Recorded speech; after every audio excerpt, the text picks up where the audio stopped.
నమస్తే నందేవి, welcome to story board. Telugu రాష్ట్రాల్లో ఆన్లైన్ బెట్టింగ్ వెర్రి తలలేస్తోంది. రెండు రాష్ట్రాల్లోనూ ఆన్లైన్ బెట్టింగ్ పై నిషేధం ఉన్న వందల కొద్ది యాప్లు పుట్టుకొస్తున్నాయి. కోట్లు సంపాదించొచ్చు అంటూ యువతకు గాలమేస్తున్నాయి. 10వ తరగతి పిల్లల నుంచి అందరూ కూడా ఈ బెట్టింగ్ ఉచ్చులో పడుతున్నారు. చివరకు బెట్టింగ్లో డబ్బులు పోగొట్టుకుని ఆత్మహత్యలు చేసుకుంటున్నారు. ఇప్పటి వరకు తెలుగు రాష్ట్రాల్లో దాదాపు 1000 మంది బెట్టింగ్ కారణంగా సూసైడ్ చేసుకున్నారంటే పరిస్థితి ఎంత విషమించిందో అర్థం చేసుకోవచ్చు. సూత్రధారులు ఎక్కడో ఉంటారు. వందల కొద్ది యాప్లు వెలుగు చూస్తాయి. నిర్వాహకులు ఎవరో మూడో కంటికి కూడా తెలియదు. కానీ వేల కోట్ల రూపాయలు చేతులు మారుతూ ఉంటాయి. గుట్టు చప్పుడు కాకుండా ఆన్లైన్లో జరుగుతున్న బెట్టింగ్ దందా అంతకంతకు విస్తరిస్తోంది. చివరకు ప్రాణాంతకంగా మారుతోంది. బెట్టింగ్ యాప్ల పేరుతో గంటకు వందల కోట్ల వ్యాపారం జరుగుతోంది. రోజుకు పదుల సంఖ్యలో ఆత్మహత్యలు చోటు చేసుకుంటున్నాయి. పట్నమే కాదు, ప్రతి పల్లెకు విస్తరించింది బెట్టింగ్ మార్కెట్. కోట్లాది మంది సంపాదనలో 50% పైగా బెట్టింగ్ పైనే పెడుతున్నారు. మరి అలాంటి బెట్టింగ్ మాఫియాను మట్టుబెట్టేదెలా? యాప్లను నియంత్రించేదెలా? నిర్వాహకులపై ఫోకస్ సరే, అసలు ట్రాక్ చేసేది ఎలా? బెట్టింగ్ యాప్ ప్రమోటర్స్పై కేసులు పెట్టారు. చాలామందిని విచారణకు పిలిచారు. కానీ అరెస్టులు కాకుండా విచారణతో సరిపెట్టడం కరెక్టేనా అనే ప్రశ్నలు వస్తున్నాయి. అలాగే కేవలం ప్రమోట్ చేసిన వారిపై కేసులు పెడితే కుదరదని నిర్వాహకుల సంగతి ఆరా తీసి అరెస్టు చేయాలనే డిమాండ్లు ఉన్నాయి. అసలు బెట్టింగ్ అన్నదే లేకుండా చేయటం సాధ్యమేనా? నిర్వాహకులను పట్టుకోవటం అయ్యే పనేనా? ఇప్పుడు ఇదే పెద్ద సవాల్గా మారింది. ఆన్లైన్ బెట్టింగ్ కంపెనీలది ప్రపంచమంతా పాకేసిన ఒక మాఫియా. మొదట అన్ని ఆన్లైన్ కంపెనీల్లాగే ఒక డొమైన్ను కొంటారు. వెబ్సైట్ను, యాప్ను డెవలప్ చేయించడానికి బాగానే పెట్టుబడి పెడతారు. జైపూర్, ఢిల్లీ, నోయిడా నుంచే కాదు, అవసరమైతే విదేశాల్లోని మంచి డెవలపర్స్ను పట్టుకుని గేమ్ డిజైనింగ్ నుంచి పేమెంట్ గేట్వే దాకా అన్ని వస్తుల్ని యాప్లో చక్కగా తయారు చేయిస్తారు. ఆ తర్వాత మార్కెటింగ్ వ్యవస్థతో జనాల్లోకి తీసుకువెళ్తారు. అందుకు సోషల్ మీడియా ఇన్ఫ్లుయెన్సర్లకు అడిగిన దానికంటే ఎక్కువే చెల్లించి యాప్స్ను ప్రమోట్ చేస్తారు. అలాగే యూజర్లతో టచ్లో ఉండేందుకు 24 గంటలు పనిచేసే కాల్ సెంటర్లు కూడా నడుపుతారు. ఇలా అత్యంత గోప్యంగా సాగే చీకటి సామ్రాజ్యంలా ఉంటుంది బెట్టింగ్ యాప్స్ బాగోతం. ఇక ఇప్పటికే చాలా దేశాలలో బెట్టింగ్ యాప్స్ పై నిషేధముంది. కొన్ని దేశాలు మాత్రం బెట్టింగ్ యాప్స్కి స్వర్గధామాలుగా చెలామణి అవుతున్నాయి. ఇందులో చైనా కూడా ఒకటి. ఇండియాలో నేరుగా బెట్టింగ్ యాప్స్ నడిపించకపోయినా ఆర్థిక మద్దతు, టెక్నాలజీ సపోర్ట్, డిజిటల్ మార్కెటింగ్ ద్వారా జూద వ్యాపారంలో కీలక పాత్ర పోషిస్తోంది డ్రాగన్ కంట్రీ. వ్యాపారాల మీద, పెట్టుబడుల మీద విపరీతంగా పన్ను మినహాయింపులిచ్చే సైరస్, మాల్టా లాంటి దేశాలు గ్యాంబ్లింగ్ కంపెనీలకు కేరాఫ్ లాంటివి. అందుకే అధికారపక్షం బెట్టింగ్ యాప్స్ అక్కడ్నుంచే ఆపరేట్ అవుతున్నాయన్న రిపోర్ట్లు ఉన్నాయి. మరి ఆ రేంజ్లో విస్తరించి ఉన్న ఈ బెట్టింగ్ మాఫియాను కట్టడి చేయటం పోలీసులకు బిగ్ టాస్క్ అనే చెప్పాలి. నిర్వాహకులను పట్టుకోవటం, అలాగే ఊసరవెల్లిలా రంగులు మార్చే యాప్లను నియంత్రించేందుకు టెకీలను సైతం రంగంలోకి దించుతున్నారు. బెట్టింగ్ యాప్లపై ప్రజల్లోనూ అవగాహన పెంచేందుకు సిద్ధమవుతున్నారు. ఆన్లైన్ బెట్టింగ్ దెబ్బకు దాదాపు 1000 మంది వరకు యువత ఆత్మహత్యలు చేసుకోవటం కలకలం రేపుతోంది. నానాటికి శృతిమించుతున్న బెట్టింగ్ దందాపై తెలంగాణ సర్కార్ ఫోకస్ పెట్టింది. బెట్టింగ్ కేసు దర్యాప్తునకు సిట్ ఏర్పాటు చేస్తామని సీఎం రేవంత్ అసెంబ్లీ సాక్షిగా ప్రకటించారు. ఎవరైనా ఇందులో ప్రత్యక్షంగా పరోక్షంగా ప్రోత్సహించిన, ప్రకటనలకు సహకరించిన, నిర్వహణలో భాగస్వాములైన ఎవరిని కూడా రాష్ట్ర ప్రభుత్వం వదిలిపెట్టదు. ఈ రాష్ట్రంలో ఖచ్చితంగా ఇలాంటి సైబర్ నేరాల పట్ల కఠినంగా మేము వ్యవహరించడం జరుగుతుంది. రాష్ట్ర ప్రభుత్వం అప్రమత్తంగా ఉంటుంది. ఇలాంటి నేరగాళ్ల పట్ల కఠినంగా వ్యవహరిస్తుంది. ఈ సభ ద్వారా సభ్యులందరికీ నేను ఈ ప్రకటన ద్వారా ఒకే మాట చెప్పదలుచుకున్నా, స్పెషల్ ఇన్వెస్టిగేషన్ టీంను ఏర్పాటు చేస్తున్నాము. తద్వారా అందరినీ కఠినంగా అణచివేయడమే కాకుండా చర్యలు తీసుకుంటామని తమ ద్వారా తెలియజేయదలుచుకున్న అధ్యక్ష. అటు ఏపీలో కూడా ఆన్లైన్ బెట్టింగ్ నిరోధానికి ప్రత్యేకంగా చట్టం చేస్తామని అక్కడి సర్కార్ ప్రకటించింది. అయితే కేవలం చట్టాలు చేయటంతో ప్రయోజనం లేదు, యాక్షన్ తీసుకుంటేనే ఫలితం ఉంటుంది అనే అభిప్రాయాలు ఉన్నాయి. ఎందుకంటే 2 తెలుగు రాష్ట్రాల్లోనూ 5 ఏళ్ల క్రితమే ఆన్లైన్ బెట్టింగ్ను నిషేధించారు. అయినా సరే వందల కొద్ది యాప్లు ఎలా పుట్టుకొస్తున్నాయనేది అసలు ప్రశ్న. ఈ యాప్లు పనిచేయకుండా ఎందుకు చేయలేకపోతున్నారో కూడా ఆలోచించుకోవాలి.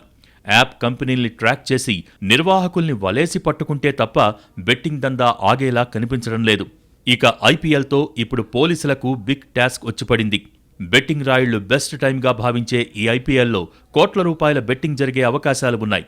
గెలుపోటములపైనే కాదు, బంతికి బెట్టింగులు నడుస్తూ ఉంటాయి. దీంతో నిఘా పెంచారు పోలీసులు. బెట్టింగ్ బాబుల బెండు తీయడమే కాదు, నిర్వాహకుల అంతు చూసేందుకు సిద్ధమయ్యారు. దేశంలో బెట్టింగ్ సర్వాంతర్యామిగా మారింది.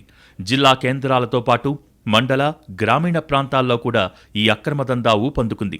డబ్బు సులభంగా సంపాదించాలన్న కోరికతో ఉన్నవారు ఎక్కువగా బెట్టింగ్ బారిన పడుతున్నారు. అందులో ఇక ఐపీఎల్ వంటి ప్రొఫెషనల్ క్రికెట్ ఆటతో ఇది మరింత పెరిగిపోయింది. దేశంలోని చాలా రాష్ట్రాలలో బెట్టింగ్ చట్టవిరుద్ధం. కానీ గుట్టు చప్పుడు కాకుండా చాలామంది యువకులు ఈ బెట్టింగ్ యాప్లను అనధికారికంగా వాడుతున్నారు. స్మార్ట్ ఫోన్ ఉన్న ప్రతి ఒక్కరూ మనీ గేమింగ్ యాప్ల ఉచ్చుకు చిక్కుతున్నారంటే అతిశయోక్తి కాదు. దేశంలో 10-15 ఏళ్ల క్రితం మొదలైన ఈ క్రికెట్ బెట్టింగ్ వ్యసనం మొదట్లో కేవలం ఇండియా టీం ఆడే మ్యాచ్లకు మాత్రమే ఉండేది. రాను రాను ఇది మరింత ముదిరి పాకాన పడింది. ముఖ్యంగా టీ20 మ్యాచ్లు ప్రారంభమైనప్పటి నుంచి బెట్టింగ్ జాడ్యం ఊపందుకుంది. దీనికి తోడు అగ్నికి ఆజ్యం పోసినట్టు ఐపీఎల్ యువతను మరింత కట్టిపడేసింది. దీంతో బెట్టింగుల జోరుకు అడ్డుకట్ట అనేది లేకుండా పోయింది. ఇక బెట్టింగులకు బానిసలుగా మారిన చాలామంది అమాయకులు ఆర్థికంగా నష్టపోవటమే కాకుండా తమ కుటుంబాలను చిన్నాభిన్నం చేసుకుంటున్నారు. తల్లిదండ్రులు ఇచ్చే పాకెట్ మనీతో క్రికెట్లో గెలుపోటములపై వారు పందాలు కాస్తున్నారు. అలాగే దేశంలో సైబర్ నేరాలకు పాల్పడుతున్న ముఠాలలో ఎక్కువగా బెట్టింగ్, మాదక ద్రవ్యాలు, ఆర్థిక నేరగాళ్లే అధికం. బెట్టింగులకు పాల్పడితే చట్టరీత్యా కఠిన చర్యలు తీసుకుంటామని పోలీసులు హెచ్చరికలు జారీ చేస్తున్నా కొంతమంది మాత్రం బెట్టింగులనే వృత్తిగా సాగిస్తున్నారు. ఇప్పటికైనా పోలీసులు నిఘా పెట్టి క్రికెట్ బెట్టింగులకు పాల్పడే వారిపై కఠిన చర్యలు తీసుకోవాలి. దేశంలో ఎక్కువ భాగం public gambling act 1867, technology act 2000కు లోబడి ఉంది. ఆ చట్టాల ప్రకారం స్పోర్ట్స్ బెట్టింగ్కు అనుమతి లేదు. కానీ ఒక్కో రాష్ట్రానికి వారి సొంత చట్టాలు రూపొందించుకునే హక్కు ఉంటుంది.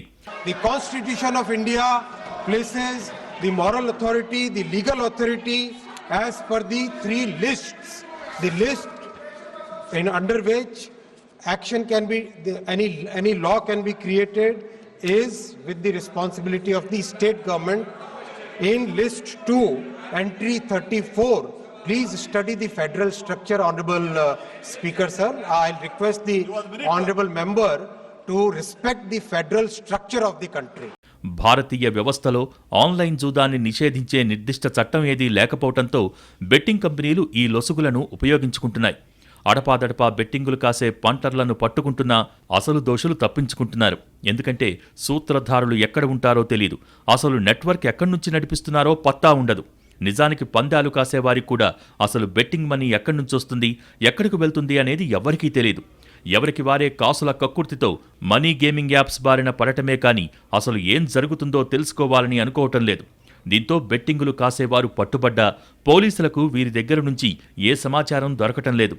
ఈ బెట్టింగ్ మూలాలపై దెబ్బ కొడితే కానీ నెట్వర్క్ను ఛేదించడం సాధ్యం కాదు. గతంలో డ్రగ్స్ కేసులు ఇలాగే పోలీసుల్ని ముప్పు తిప్పలు పెట్టేవి. అయితే కొన్నాళ్లపాటు నిరంతర కృషితో డ్రగ్ నెట్వర్క్ విషయంలో పోలీసులు కొంత పురోగతి సాధించారు.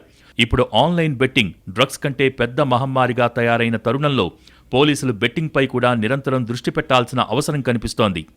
బెట్టింగ్ యాప్ల కేసుల్లో పోలీసులు పగడ్బందీగా ముందుకెళ్తున్నారు. ఇప్పటికే పంజాగుట్ట, మియాపూర్ పోలీస్ స్టేషన్లలో పలు కేసులు నమోదు చేసిన పోలీసులు దర్యాప్తు చేస్తున్నారు.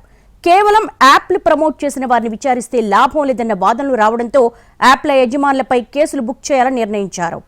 బెట్టింగ్ యాప్ ప్రమోషన్ కోసం ప్రముఖులతో యాప్ చేసుకున్న ఒప్పందాలను పోలీసులు పరిశీలిస్తున్నారు. తెలంగాణలో ప్రచారం చేయకూడదు అనే ఒప్పందం ఉంటే యాప్పై చర్యలు తీసుకోనున్నారు. లేదా ప్రముఖులపై కూడా చర్యలు తీసుకోవాలని నిర్ణయించారు.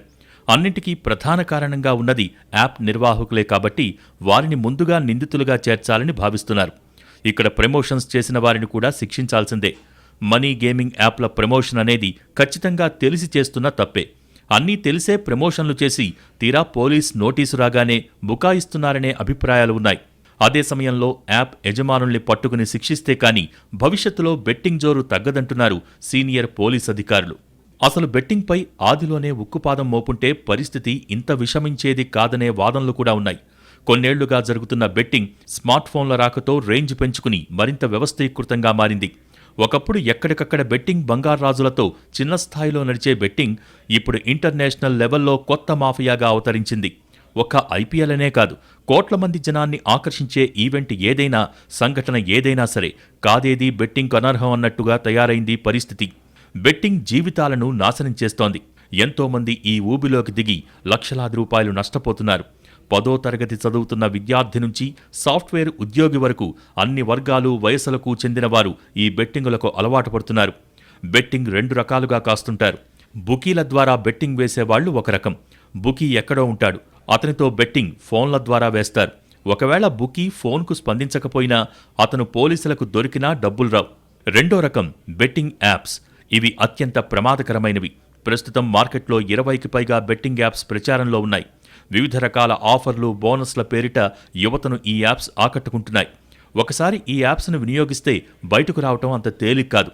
వివిధ రకాల పేమెంట్ యాప్స్ నుంచి నేరుగా ఆయా అకౌంట్స్లోకి డబ్బులు జమ చేసి క్షణాల్లో బెట్టింగ్ వేసుకునే వెసులుబాటు ఉండటంతో ఎంతోమంది విద్యార్థులు, ఉద్యోగులు లక్షల్లో నష్టపోయి ప్రాణాలను తీసుకునే వరకు వెళ్తున్నారని సైకాలజిస్టులు చెబుతున్నారు. బెట్టింగ్ వల్ల నష్టపోయిన వారే తప్ప లాభపడ్డవారు ఒక్కరు కూడా కనిపించరు. ఆన్లైన్ జూదం యువత భవిష్యత్తును అంధకారంలోకి నెడుతోంది. రమ్మీ ఆడదాం రండి, లక్షల్లో లాభాలు పొందండి అంటూ సామాజిక మాధ్యమాల ద్వారా వచ్చే ప్రకటనలకు కొదవలేదు. సులభంగా, వేగంగా సంపాదించాలి అనే తాపత్రయంతో కొందరు స్మార్ట్ ఫోన్స్లో జూదానికి వేగంగా అలవాటు పడుతున్నారు. నిర్వాహకులు తొలుత ఉచితంగా అవకాశమిచ్చినా నెమ్మదిగా పెట్టుబడులు పెట్టేలా ఆకర్షిస్తారు. అది వ్యసనంగా మారిన తర్వాత ఉన్నదంతా ఊడ్చేయటమే కాదు, అప్పులు చేసి మరీ పెట్టుబడి పెట్టేలా రెచ్చగొడుతున్నారు. ఆన్లైన్ జూదానికి యువత బలవుతోంది. అలా కాకూడదంటే తక్కువ సమయంలో ఎక్కువ డబ్బులు సంపాదించాలనో, ఒక్క రాత్రిలోనే జీవితాన్ని మార్చుకోవాలన్న కలల్లో నుంచి బయటకు రావాలి. వ్యసనాలకు బానిసవకుండా ఉన్నత లక్ష్యాల వైపు అడుగులు వేయాలి. మీ రాష్ట్రంలో నిషేధం ఉన్నా మీరు ఈ యాప్ వాడొచ్చు. కానీ మీరు ఫేక్ జీపీఎస్ యాప్ ఇన్స్టాల్ చేసుకుని లొకేషన్ మార్చుకోవాలని సూచిస్తారు మనీ గేమింగ్ యాప్ నిర్వాహకులు. లేకపోతే వర్చువల్ ప్రైవేట్ నెట్వర్క్ ప్రీమియం సేవలను వాడాలని, అందుకు ₹500 ఖర్చు పెట్టుకోవాలని సలహా ఇస్తారు. ఈ చర్యలతో బెట్టింగ్ యాప్లకు అనుమతి ఉన్న రాష్ట్రాలతో పాటు విదేశాల లొకేషన్లు ఎంచుకునే అవకాశం ఉంటుందని, దాన్ని గుర్తించడం సాధ్యం కాదని దర్యాప్తు అధికారులు చెబుతున్నారు. కొందరు సెల్ఫోన్ ఆపరేటర్లు బెట్టింగ్ యాప్ల నిర్వాహకులకు పరోక్షంగా సహకరిస్తున్నారని దర్యాప్తు అధికారులు అనుమానిస్తున్నారు. బెట్టింగ్ యాప్ ఉన్నవారు వైఫైతో ఇంటర్నెట్కు కనెక్ట్ అయితే ఫేక్ జీపీఎస్ యాప్లు పనిచేయవు. వాస్తవ లొకేషన్ మాత్రమే కనిపిస్తుంది. అందుకే బెట్టింగ్ చేసేవారు మొబైల్ డేటా వాడతారు. నిజానికి సెల్ఫోన్ ఆపరేటర్లు ఫేక్ జీపీఎస్, వీపీఎన్లు కట్టడి చేయొచ్చు. కానీ బెట్టింగ్ ఆడేవారు గంటల కొద్దీ డేటా వాడటంతో ఆపరేటర్లకు కోట్లల్లో అదనపు ఆదాయం వస్తుంది.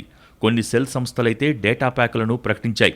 అంటే సెల్ సంస్థలు ఆదాయం కోసం బెట్టింగ్ యాప్లకు పరోక్ష సహకారం అందిస్తున్నట్టవుతోంది. ఈ లొసుగును బెట్టింగ్ యాప్ల నిర్వాహకులు తమ దందాకు యథేచ్ఛగా వాడుకుంటున్నారు. ఆన్లైన్ బెట్టింగ్ పేరుతో సైబర్ నేరాలకు కూడా అడ్డు అదుపు లేకుండా పోతోంది. పేరుకు బెట్టింగ్ యాప్సే అయినా ఇవి యూజర్ల పర్సనల్ డేటాను దొంగిలిస్తున్నాయి. దీని ద్వారా యూజర్ల ఫైనాన్షియల్ విషయాలను గమనించి సైబర్ ఫ్రాడ్కు పాల్పడ్డ సంఘటనలు కూడా ఉన్నాయి. మరోవైపు ఆఫర్లు, డిస్కౌంట్ల పేరుతో కొత్త యూజర్లను ఆకర్షిస్తాయి. ముందుగానే 100 నుంచి 2000 వరకు క్యాష్ లోడ్ చేసి వాటిని వాడి బెట్టింగ్ చేయాలని ప్రోత్సహిస్తాయి. ఆ తర్వాత నెమ్మదిగా యూజర్లతో డిపాజిట్ చేయించడం మొదలు పెడతాయి. మొదట్లో డబ్బులు వచ్చినట్టు కనపడ్డా ఆ తర్వాత యూజర్ను పూర్తిగా ముంచేస్తాయి. ఇలా లక్షల్లో నష్టపోతున్న వాళ్లు చాలామంది ఉన్నారు. దేశవ్యాప్తంగా ఇల్లీగల్ బెట్టింగ్స్ నిర్వహిస్తూ వేల కోట్లను కొల్లగొడుతున్నాయి. డబ్బులు నష్టపోయిన వారు పోలీసులకు ఫిర్యాదు చేయటానికి భయపడుతున్నారు. బెట్టింగ్లో నష్టపోయామని తెలిస్తే పరువు పోతుందని చాలామంది సైలెంట్గా ఉండిపోతున్నారు. ఇదే ఆ ఇల్లీగల్ బెట్టింగ్ నిర్వాహకులకు కలిసి వస్తోందని పోలీసులు అంటున్నారు. ఒకవేళ పోలీసులకు కంప్లైంట్ ఇచ్చినా ఇతర దేశాల్లో ఉండే ఈ ముఠా సభ్యులను పట్టుకోవటం కష్టంగా మారుతోంది. ప్రతి ప్రాంతంలో పంటర్లను ఏర్పాటు చేసుకుని మిడిల్ మ్యాన్, బుకీలు భారీ స్థాయిలో బెట్టింగ్ను నిర్వహిస్తున్నారు. కేవలం ఫోన్ల ద్వారానే నడిచే ఈ బెట్టింగ్ వ్యాపారంలో డబ్బులు సంపాదించేది కేవలం ఒకరిద్దరు మాత్రమే. ముందుగా డబ్బులివ్వాల్సిన అవసరం లేకపోవడంతో టీనేజీ యువత ఈ బెట్టింగ్ మాఫియాలో పడి తీవ్రంగా నష్టపోతున్నారు. బెట్టింగ్ ఉచ్చులో చిక్కుకుని ఆత్మహత్యలు చేసుకున్న సంఘటనలు రోజురోజుకీ పెరిగిపోతున్నాయి. ఈ బెట్టింగ్స్ ఎక్కువగా బార్లు, పబ్బుల వేదికగా జరుగుతూ ఉంటాయి. ఐపీఎల్ సీజన్ సమయంలో పోలీసుల నిఘా ఉన్నా సరే నిర్వాహకులు మాత్రం ఏదో ఒక విధంగా తమ దందాను కొనసాగిస్తున్నారు. ఆన్లైన్ యాప్స్ ద్వారా కంటే ఇలాంటి అసంఘటిత బెట్టింగ్ ముఠాల ద్వారా లక్షల కోట్ల వ్యాపారం జరుగుతుందని అంచనా ఉంది. 5 ఏళ్ల క్రితం 1,00,000 కోట్ల వరకు ఈ వ్యాపారం జరిగేది. ఇప్పుడు 1,50,000 కోట్లు దాటిపోయి ఉంటుందని మార్కెట్ వర్గాలు అంచనా వేస్తున్నాయి. బెట్టింగ్ అనేది పూర్తిగా అక్రమం. యువత ఈ బెట్టింగ్ ఉచ్చులో చిక్కుకుని తీవ్రంగా నష్టపోతున్నారు. కాబట్టి వీటికి సాధ్యమైనంత దూరంగా ఉండాలని హెచ్చరిస్తున్నారు పోలీసులు. బెట్టింగ్ యాప్స్ ప్రమోషన్స్ చేస్తూ ఎంతోమంది వ్యక్తులను ఈ ఊబిలోకి దించుతున్న కొందరు తాజాగా సొంతంగా బెట్టింగ్ యాప్ నిర్వహించే స్థాయికి చేరుకున్నారు. సొంతంగా ఓ యాప్ డెవలప్ చేసి దానిని విపరీతంగా ప్రమోట్ చేస్తున్నారు. ప్రస్తుతం బెట్టింగ్ యాప్ ప్రమోటర్స్పై తెలంగాణ పోలీసులు ఉక్కుపాదం మోపుతామని ప్రకటించినప్పటికీ కొందరు వ్యక్తులు టెలిగ్రామ్, వాట్సాప్ గ్రూపులలో బెట్టింగ్ యాప్స్ ప్రమోషన్ను ఆపటం లేదు. ముఖ్యంగా తెలుగు రాష్ట్రాలలో బెట్టింగ్ యాప్ ప్రమోషన్స్కు సంబంధించి టెలిగ్రామ్లో 2 ప్రధాన గ్రూపులు ఉండగా ఒక ఛానల్లో 90,000కు పైగా సబ్స్క్రైబర్లు, మరో ఛానల్లో 70,000కు పైగా సబ్స్క్రైబర్లు ఉన్నారు. మనీ గేమింగ్ యాప్స్ బారిన పడకుండా ఉండాలంటే ఒక విషయాన్ని ఖచ్చితంగా గుర్తుంచుకోవాలి. కష్టం చేయకుండా డబ్బు వస్తుందంటే అది ఖచ్చితంగా చట్ట విరుద్ధమని తెలుసుకోవాలి. బెట్టింగ్ యాప్స్ను మీకు తెలియని వ్యక్తులు ఎక్కడి నుంచో రన్ చేస్తూ ఉంటారు. అలాంటి వారిని గుడ్డిగా విశ్వసించడం మరో తప్పు. 100 రూపాయలు ఇన్వెస్ట్ చేస్తే చాలు, నిమిషాల వ్యవధిలో వేల రూపాయలు మన అకౌంట్లో చూపెడతారు. కూర్చున్న దగ్గరనే అది గంటల్లోనే లక్షాధికారి కావచ్చని, కోటీశ్వరులు అయిపోవచ్చని మనకు ఎక్కడలేని ఆశలు చూపెట్టి ఉచ్చులోకి దింపుతారు. బానిసలుగా మార్చేసుకుంటారు. జేబులు ఖాళీ చేసి, ఇల్లు గుల్ల చేసి, చివరకు మన బతుకుల్ని రోడ్డు మీద కీడుస్తారు. ఇది బెట్టింగ్ యాప్స్ దందా. ఇప్పుడు ఏ గల్లీలో చూసినా, ఏ అడ్డాలో చూసినా యువత వీటి చుట్టే తిరుగుతున్నారు. సెల్ఫోన్లో యాప్స్ డౌన్లోడ్ చేసుకుని బెట్టింగ్ కాయటం, గేమ్స్ ఆడటంపైనే గంటలకు గంటలు టైం వెచ్చిస్తున్నారు. చివరికి నిండా మునిగి ప్రాణాలు పోగొట్టుకుంటున్నారు. బెట్టింగ్ యాప్స్ వల్ల అప్పుల పాలై ఇప్పటికే 1000 మంది బలైపోయారు. ఇందులో యువతతో పాటు చిరు వ్యాపారులు, చిరు ఉద్యోగులు కూడా ఉన్నారు. బెట్టింగ్ యాప్స్తో అప్పుల పాలై కుటుంబాలు రోడ్డు మీదకి వస్తుండగా కొందరు అప్పులు తీర్చే మార్గాలు తెలియక బలవన్మరణాలకు పాల్పడుతున్నారు. డబ్బులకు ఆశపడి ముఖ్యంగా యువత ఆ యాప్స్లో డబ్బులు పెడుతున్నారు. మొదట్లో కొంత మొత్తం ఆయా యాప్స్ నుంచి వస్తుండటంతో అందుకు ఆశపడి అదే పనిగా పెద్ద మొత్తంలో డబ్బులు పెట్టి నష్టాల పాలవుతున్నారు. చివరికి అప్పులు తీర్చలేక ఆత్మహత్యలు చేసుకుంటున్నారు. పట్టణాలు, పల్లెల్లో యథేచ్ఛగా బెట్టింగులు పెరిగిపోయాయి. చిరు వ్యాపారాలు చేసేవారు, చిన్న చిన్న ఉద్యోగస్తులు కూడా బెట్టింగ్ యాప్స్కు అడిక్ట్ అవుతున్నారు. పెట్టిన సొమ్ముకు రెట్టింపు వస్తుందనే ఆశలకు అప్పులు చేసి మరీ డబ్బులు పెడుతున్నారు. మద్యం, మాదక ద్రవ్యాలు, పేకాట యువత జీవితానికి శాపంగా మారిన వ్యసనాలు. ఇవే కాదు, ఇప్పుడు మరో మహమ్మారి కూడా తెలుగు రాష్ట్రాల్లో వేళ్లూనుకుపోయింది. అదే ఆన్లైన్ బెట్టింగ్. బెట్టింగ్ ముఠాలు వరుసగా పట్టుబడుతూ ఉండటం వీరి ఆగడాలకు అద్దం పడుతోంది. బెట్టింగ్ వలలో ప్రధానంగా యువత చిక్కుకుంటోంది. చదువుకోవాల్సిన వయస్సులో బెట్టింగులు కాస్తూ వేల నుంచి లక్షల రూపాయలను పోగొట్టుకుంటున్నారు. ఈ వ్యసనం వదల్లేక అప్పులు చేస్తున్నారు. రుణ యాప్లను ఆశ్రయిస్తున్నారు. అప్పులు తిరిగి చెల్లించలేక ఆ ఒత్తిడిలో చదువులను గాలికొదిలేస్తున్నారు. అప్పుల ఒత్తిడి ఇంకా ఎక్కువైతే ఆత్మహత్యలకు సైతం పాల్పడుతున్నారు. ఇలా యువత ప్రాణాలు తీసే స్థాయికి బెట్టింగ్ మహమ్మారి విస్తరించటం సర్వత్రా ఆందోళన కలిగిస్తోంది. బెట్టింగ్ వలలో ఎక్కువ మంది చిక్కుకోవటానికి ప్రధాన కారణం కష్టపడకుండానే డబ్బు సంపాదించే వీలు ఉండటమే. చేతిలో స్మార్ట్ ఫోన్ అందుబాటులో ఉండటం, వెబ్సైట్లు, యాప్ల ద్వారా సులభంగా ఆడే సదుపాయం ఉండటంతో ఎక్కువ మంది దీనికి ఆకర్షితులవుతున్నారు. సరదాగా బెట్టింగ్ కాయటం మొదలుపెట్టి చివరకు వ్యసనపరులుగా మారే వరకు దీని వలలో చిక్కుకుంటున్నారు. పెట్టిన డబ్బుతో పోలిస్తే ఎక్కువ డబ్బు తిరిగి వస్తూ ఉండటం మరో కారణం. 2-3 సార్లు ఇలాగే ఎక్కువ డబ్బు వచ్చినా ఆ తర్వాత ఆశతో మరింత పెట్టి భారీగా నష్టపోతున్నారు. బెట్టింగ్ అనేక మార్గాలలో సాగుతుంది. గతంలో బుకీలకు నేరుగా ఫోన్ చేసి బెట్టింగ్ కాసేవారు. పోలీసుల నిఘా పెరిగిపోవడంతో బుకీలు సైతం ఆన్లైన్లోకి మారిపోయారు.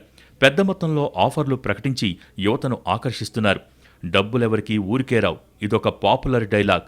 నిజంగా ఆలోచిస్తే ₹1 సంపాదించాలన్నా ఎంతో కొంత కష్టపడాలి. శారీరకంగా లేదా మానసికంగా శ్రమిస్తే కానీ చేతికి డబ్బులు రావు. అలాంటిది బెట్టింగ్ యాప్లో డబ్బులొస్తాయంటే ఎలా నమ్ముతారు? అందుకే వందలాది మంది అర్ధంతరంగా తనువు చాలిస్తున్నారు. బెట్టింగ్ యాప్స్ ఊబిలో చిక్కుకుపోయి అప్పుల బాధతో ఆత్మహత్యలు చేసుకుని తమను నమ్ముకున్న వారిని పుట్టెడు దుఃఖంలో ముంచేస్తున్నారు. ప్రతి బెట్టింగ్ యాప్ వెనకాల ఒక పెద్ద ముఠా ఉంటుంది. దేశంలో బెట్టింగ్ యాప్స్పై నిషేధం ఉన్నా యథేచ్ఛగా సాగుతుండటానికి ఇదే కారణం. నేరుగా బ్యాంక్ అకౌంట్ల ద్వారానే ఈ బెట్టింగ్ దందా నడుస్తోంది. ఇందుకోసం ముందుగా ఊరు పేరు తెలియని కొందరు వ్యక్తుల పేర్ల మీద సిమ్ కార్డులు, బ్యాంక్ అకౌంట్స్ ఓపెన్ చేస్తారు. బెట్టింగ్ యాప్స్ కోసం ఇవే అకౌంట్స్ను ఉపయోగించుకుంటారు. వీటితో యూపీఐ అకౌంట్స్ను క్రియేట్ చేస్తారు.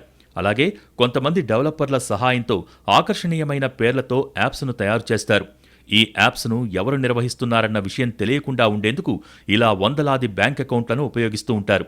క్షణాల్లో డబ్బులు రెట్టింపు కావటం, బెట్టింగ్ యాప్స్ నిర్వాహకులు యూజర్ ఇంటర్ఫేస్ను చాలా ఫ్రెండ్లీగా తయారు చేయటమే దీనికి కారణాలుగా చెప్పొచ్చు. ప్లేస్టోర్లో ఒక సింగిల్ క్లిక్ దూరంలో యాప్స్ అందుబాటులో ఉండటంతో చాలామంది సరదాగా మొదలుపెట్టి వాటికి ఎడిక్ట్ అవుతున్నారు. మన దగ్గర ఉన్న డబ్బులతో బెట్టింగ్ చేస్తాం, ఒకవేళ అవి పోతే ఆపేస్తాం అంతేగా అనే సందేహం వస్తుండొచ్చు. అయితే ఒకసారి జూదంలోకి దిగితే దాని నుంచి బయటకు రావటం అంత సులభమైన విషయం కాదు. 100 కోల్పోతే 1000 సంపాదిస్తా అన్న కసి పెరుగుతుంది. దీంతో అప్పులు చేయటం మొదలు పెడతారు. ఇందుకోసం లోన్ యాప్స్ను ఆశ్రయిస్తున్నారు. ఎలాంటి డాక్యుమెంటేషన్ లేకుండా క్షణాల్లో అప్పులిచ్చే లోన్ యాప్స్ కూడా అందుబాటులో ఉన్నాయి. అయితే వీటిలో వడ్డీలు ఓ రేంజ్లో ఉంటాయి. తీసుకున్న అప్పు చెల్లించటంలో ఏమాత్రం విఫలమైనా వడ్డీతో కలిపి తీసుకున్న అప్పు 3 రెట్లవుతుంది. అప్పు చేసిన డబ్బులు కూడా బెట్టింగ్ యాప్స్లో పోతాయి. ఇక అసలు కథ ఇప్పుడు స్టార్ట్ అవుతుంది. అప్పు ఇచ్చిన బెట్టింగ్ యాప్ నిర్వాహకులు మీ స్నేహితులకు, బంధువులకు ఫోన్లు చేస్తారు. మీరు అప్పు తీసుకుని ఎగ్గొట్టారంటూ ఫోటోలను వైరల్ చేస్తూ ఉంటారు. దీంతో తీవ్రమైన ఒత్తిడిని భరించలేక ఆత్మహత్యలు చేసుకుంటున్నారు. ఇలాంటి ఘటనలు ఎన్నో జరిగాయి, ఇంకా జరుగుతూనే ఉన్నాయి. ఆరంభంలో మురిపించి తర్వాత నిండా ముంచేసే బెట్టింగ్కు దూరంగా ఉండాలంటే స్వీయ నియంత్రణే ముఖ్యం. బెట్టింగ్ చేసే నష్టాన్ని గుర్తెరిగి దాని జోలికి వెళ్లకుండా ఉండటం ఉత్తమం. యువతే దీని వలలో ఎక్కువగా చిక్కుకుంటున్న తరుణంలో తల్లిదండ్రులు వీరిని ఎప్పటికప్పుడు గమనిస్తూ ఉండాలి. బెట్టింగ్లోకి దిగితే డబ్బులు నష్టపోవటమే కాదు, పిల్లల భవిష్యత్తే అంధకారమవుతుంది. కాబట్టి మరింత అప్రమత్తంగా ఉండాలి. పోలీసులు ఎప్పటికప్పుడు బెట్టింగ్ ముఠాల ఆట కట్టిస్తున్నా తల్లిదండ్రులు జాగ్రత్త వహించటమే చాలా కీలకం. ప్రజలు కూడా బెట్టింగ్ గురించి సమాచారం అందితే పోలీసులకు చేరవయ్యాలి. స్వచ్ఛంద సంస్థలు కూడా బాధ్యత తీసుకోవాలి. ఇలాంటి చర్యలు తీసుకుంటేనే బెట్టింగ్ జాడ్యం సమాజం నుంచి కొంతైనా దూరమయ్యేందుకు ఆస్కారముంటుంది. యువత భవిష్యత్తుకు భరోసా లభిస్తుంది.